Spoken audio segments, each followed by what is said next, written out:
Thank you very much. You'll have worked out that I'm Jonathan Dove. I'm your composer for this afternoon. And I'm going to tell you a little bit about the new songs that you're going to hear. But I was also thinking I would tell you a little bit more about my connection with this place, because I'm very lucky that this is not my first premiere in the Howard Assembly Room.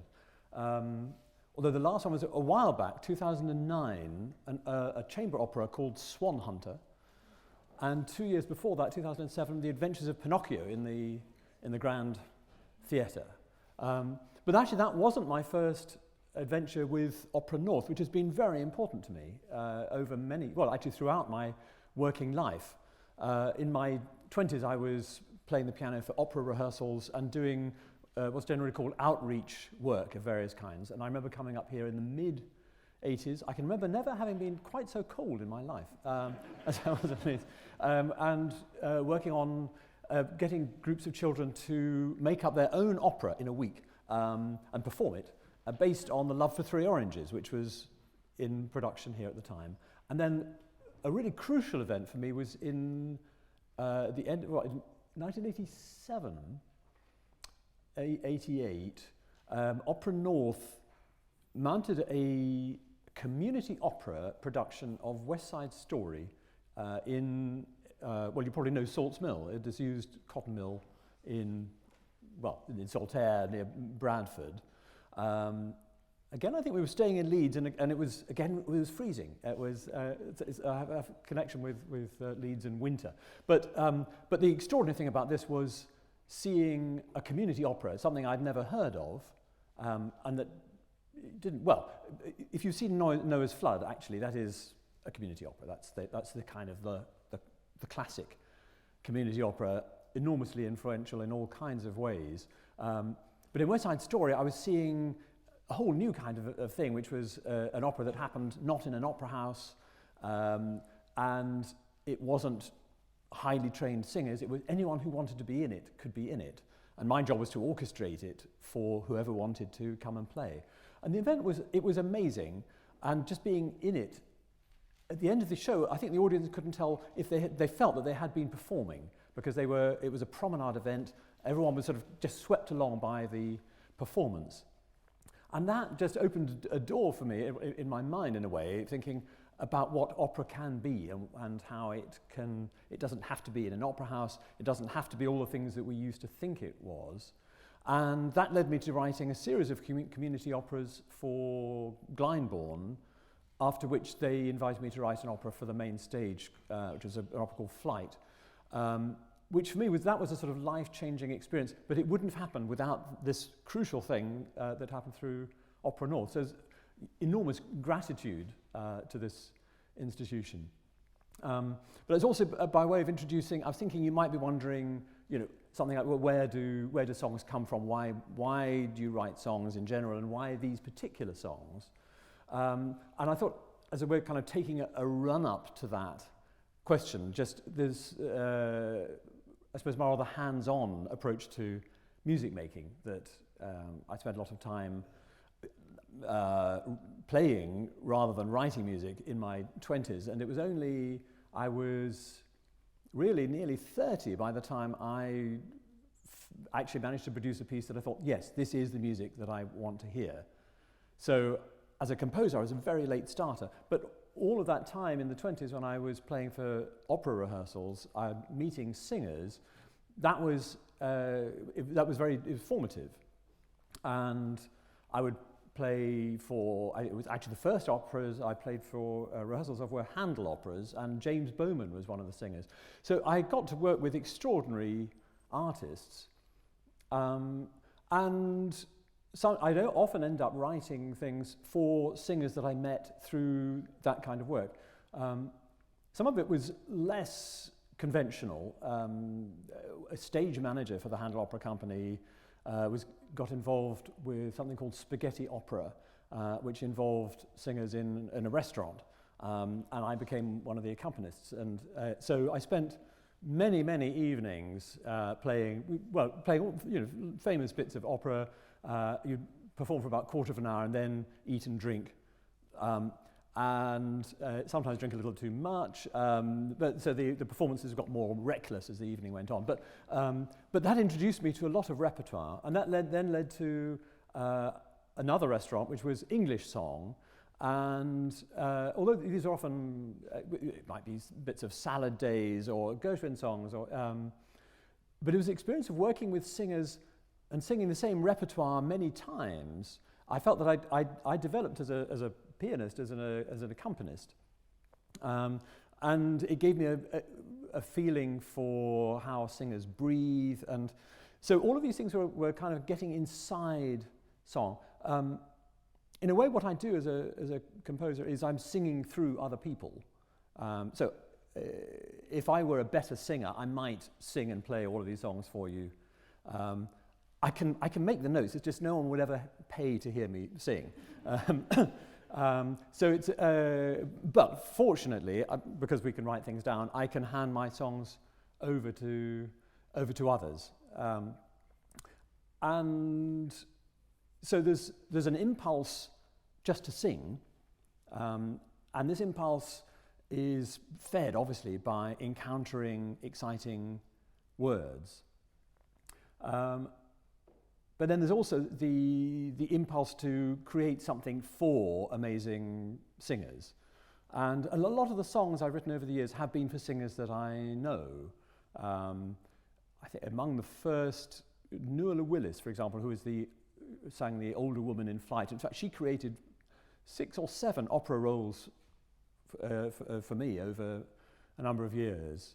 And in fact, I first met her not singing opera, but accompanying her singing naughty songs from the 20s at the Palladium in a gala event that also included a singer. I had to accompany, Fiona Kim, a well-known opera singer, but also Elizabeth Welch, who some of you may have encountered. On another occasion, I had to accompany very bizarre things that happen to young musicians. I accompanied Jessie Norman singing Gershwin songs in a private event in Killarney for the owners of Polygram, the record company that she was signed to. I mean, it's just bizarre. And I remember being lent, I didn't have the right clothes to wear for such a thing, but a director friend of mine got hold of the understudies suit for Dennis Lawson, who's in Pal Joey. So I had this kind of 1930s Chicago suit, and I was really excited. But obviously, the big event was accompanying Jessie Norman, and which was an amazing thing because you couldn't tell when she was going to breathe. She had a breath that seemed to go on forever, and it was the first time I'd ever encountered that. I couldn't tell when she was going to breathe, but somehow, just being near her, I felt that I played much better than I'd ever done before. So there are these. I mean, I never wrote songs for Jessie Norman, but the thing of being near singers and feeling what they can do and feeling the particular thing they can do is also something that often sparks an idea. I mean, in fact, the most recent songs I've written were for a singer that I hadn't met in person, but I met online. She's in America, and a conductor asked me, he wanted to give her a gift of some songs. And that's something about songs are often written for a special occasion, and this was a thank you present. And I heard her sing some songs, on YouTube. There was one extraordinary song that she sang when she had to imitate the sound of a wolf, and I could feel this personality, and I thought, this person could really sing this poem that I've always wanted to set. A poem by Jenny Joseph, When I'm an Old Woman, I Shall Wear Purple. I don't know, I can see a lot of you know that. And I found some more poems by Jenny Joseph, and I just never found the moment for them, but suddenly I thought, it was something, just some feeling about her personality and her voice and her way with language. I thought, this is the moment. And so that's the thing. It's this chemistry between the artist, the singer, the words that for some reason are exciting, and my desire to sing them through the real voice. Now, the songs you're going to hear today are unusual in that I didn't know the singers that I was writing for. It's not unique, and that does happen from time to time. But it was, they did come about for a special occasion. which was the 25th birthday of the Samling Institute for Young Artists. And Karen Wright, who founded the Institute, wanted to celebrate this significant birthday with a new piece. And she already had the idea that this would be a piece for more than one singer, that there would be two singers involved. And as it happens, I had just written, I've only done this once, but I had written a song cycle for two singers. And that came about. It's not something that happens so often. I suppose, a shared, you're more likely to see one singer, aren't you, in a recital program. But when there's a showcase and there are a lot of brilliant young singers working together in a program like the Samling one, it's good to share the piece. And of course that then throws up the possibility of having songs that in some way hint at a relationship or a story. In fact, there needs to be some kind of relationship between the two singers. The first cycle that I mentioned, my first duet cycle, the two singers are both women, and they are both Debussy's wives, his two wives, and they are singing his letters to them. He sometimes wrote the same thing to each of them. So that's called Letters from Claude, and I wrote that for Sue Bickley and Claire Booth, who recorded it. So I'll just mention that. You can find that on Spotify if you're curious. So I liked the idea of the duet cycle, and I thought, well, I need then to go away and find the poems that will, make sense of having two singers. But I think we'd already decided it would be a man and a woman singing, and that actually, because obviously all voices are included in the Samling Institute, that there could be perhaps two versions of this cycle, and that one for the higher voices, or a soprano tenor version and a mezzo-soprano baritone version, and it's the latter version which is receiving its world premiere before your very eyes and ears in a little while. So what are the words going to be, and what story are these songs going to tell? Well, rather wonderfully, Karen Wright herself actually did all the work for me at this point by introducing me to the work of the poet Judith Wright, no relation. And an Australian poet. I had not heard of her. I'd not come across her work, and actually it was rather strange. Under strange circumstances, Karen and I had agreed to meet in a cafe near where I live in the East London, and we met at Moorgate. It was pouring with rain. I cycled there. I was drenched. There was music playing. It was not at all the relaxed atmosphere in which to encounter these words for the first time. Nonetheless, undaunted, Karen read me the poems, and I could see there was something there, but I wasn't quite sure, and I wanted to think about it, and so I took them away. And then Karen sent me a collected book of Judith Wright's poems, which I wanted to explore further. And so I then made quite a long journey, reading many other poems, but actually ending up back with nearly all the ones that Karen had originally chosen.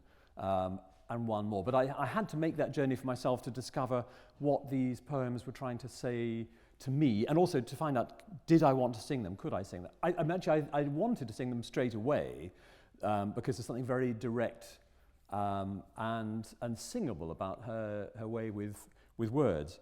But I wasn't quite sure what sort of sense they made. And I don't want to exaggerate the story element, because it's not a very explicit narrative, but you become aware of two characters, clearly, and the first song, which is called Pain, is an image of, it's an image of a military person. Man Jack, home from the wars, walked down the street. I think we feel he's a soldier, but anyway. And the poem itself is not kind of inside the man's head, but we get a sort of portrait of this person, but it's also concerning the nature of pain.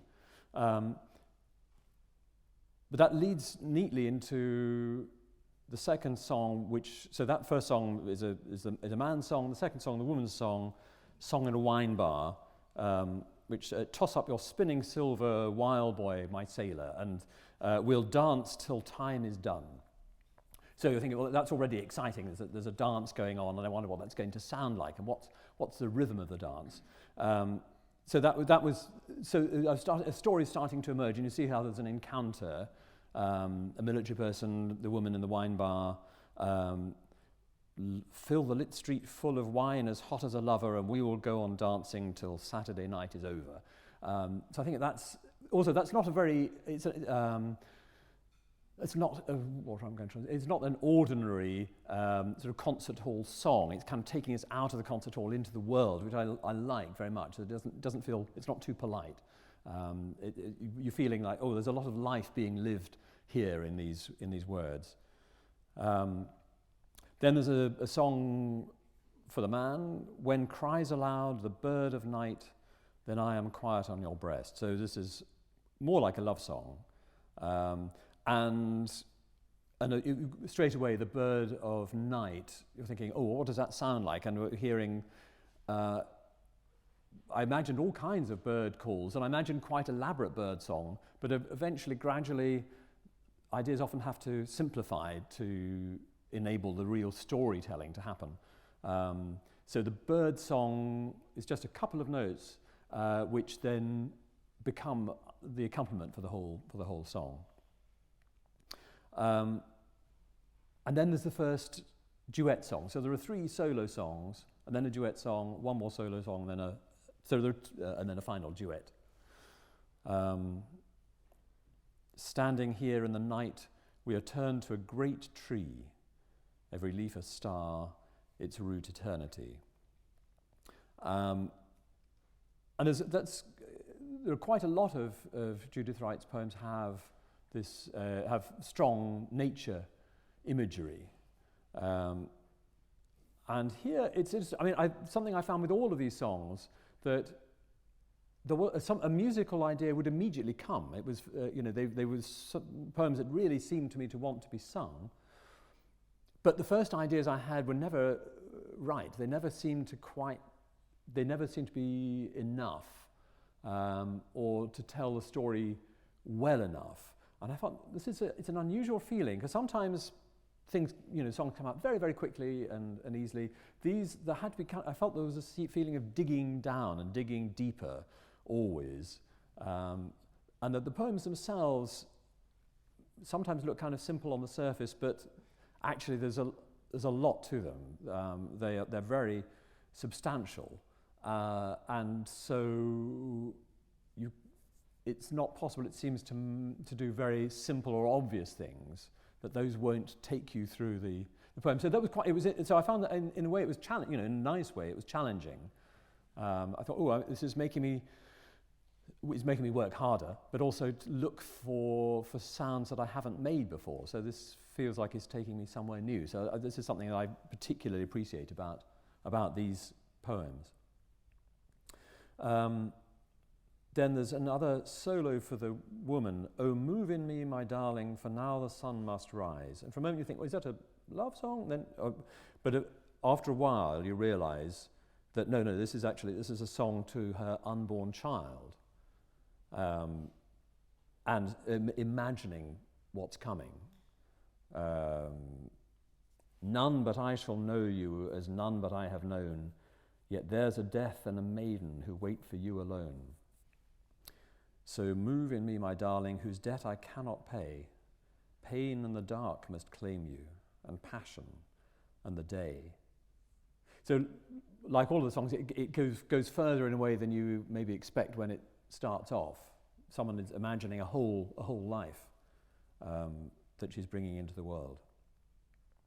And then the last poem is Stars, and here, it's the second duet song, but we feel that the child is born, and in fact, this is really a song. It's the child's song, but being sung by the parents, looking at the stars. And these very unusual images. "Oh, storm of honeybees" is the opening line, and again, it takes a while to think honeybees, but then you think, yes, well, that is yes.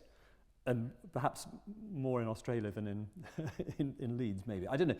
You'll probably have better stargazing here than we do in London. so this thing of being overwhelmed by the night sky. And there are more images, a flight of golden birds, or swarm of motes in a beam, or fish in a dark sea. I mean, they're all very alive, you know, they're not, it's not sort of static little points of light. It's something incredibly vibrant. The last verse, a child who travels asleep, wrapped in his golden hair, caught to her breast I lie. O swarm of honeybees, to what far hive do you fly? For we too follow there. So that's the end of the cycle. And again, these are amazing things for a child to be imagining. So I think they're very rich poems, and so it's nice to have that extra richness of these two voices singing together in these songs. So that's a kind of overview, and I think I've perhaps given an indication of the sort of how do songs come into being, and why, and why do we write. And I think with a few minutes in hand, it's possible that some questions might have been bubbling up in your minds, or maybe not. But if there are any questions at all, just to raise a hand. Yes? Do you prefer your poems, your lyrics, to be metrical and rhymed or not?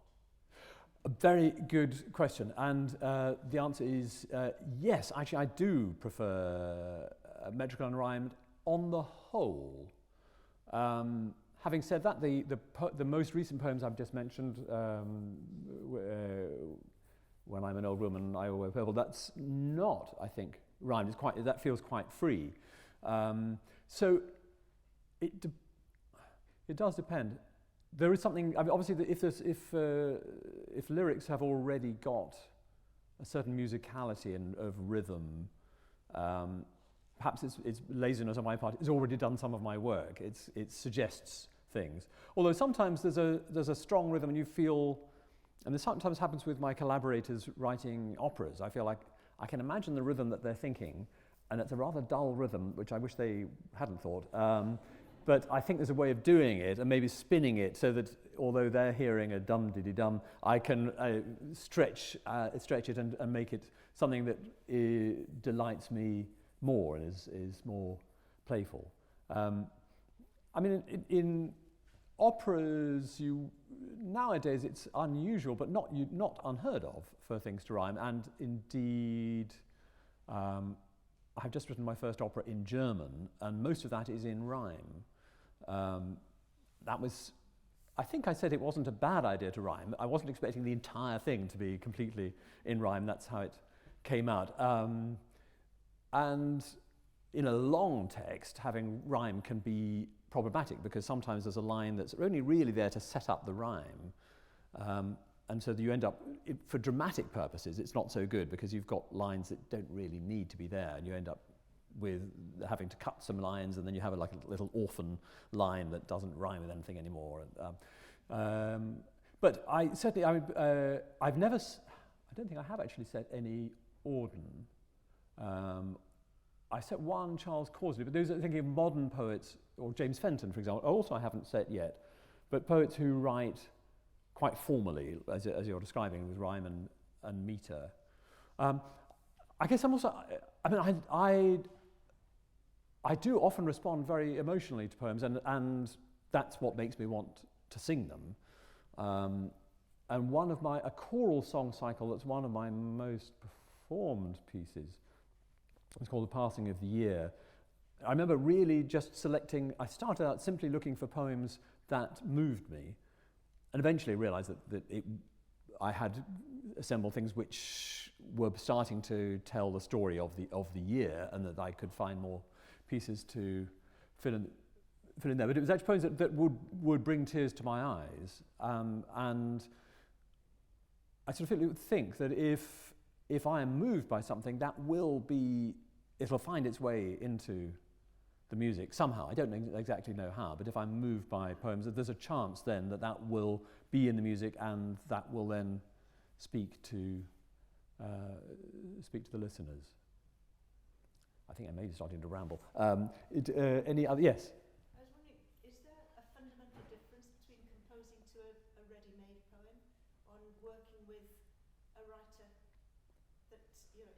there is not a text yet? Yeah, well, yes. I mean, with a ready-made poem, you know straight away. Well, yes, this speaks to me, or no, it doesn't speak to me, and then you can put it to one side. Although, even with ready-made poems, poems that have already finished, you might think, well, you could sing that, or I like it, but then you realise later, further down the line, that actually you've now got 2 songs in the cycle that are a bit too similar, and then you may not use them all. Obviously, when you're working with a collaborator on a new piece, you have no idea whether you're really going to. I mean, it is nerve-wracking. It's exciting, but in the old days, I was waiting by the fax machine for pages to arrive. Now it's email, but there's an anxiety when the email arrives. You think, this is the libretto. What if I don't like it? What if I don't feel any music? What's going to happen? In fact, that it's never happened that I couldn't find any music there. Sometimes, some work needs to be done. But I certainly like, with work that's being written now, you can change things. The writer will change things for you, and that it's kind of good and bad. With poems that already exist, it feels like, well, that's something that can't alter. And in a way that provides, I feel like, a bit of grit for the oyster to make we hope a pearl. Whereas if you can continually change things, maybe that's a little struggle where you have to find, like I was describing with these poems, making me work harder. I think it's good. I suppose there's possibly the danger of things getting too easy if your collaborator always changes things to suit you. However, really nothing about writing operas is that easy, so that's not a great fear. Okay. And I think it is exactly 12:30. So, unless if anyone's got a burning question, don't hesitate to come and ask me right now. But otherwise, enjoy the interval, and I hope you enjoy the concert too. Thank you.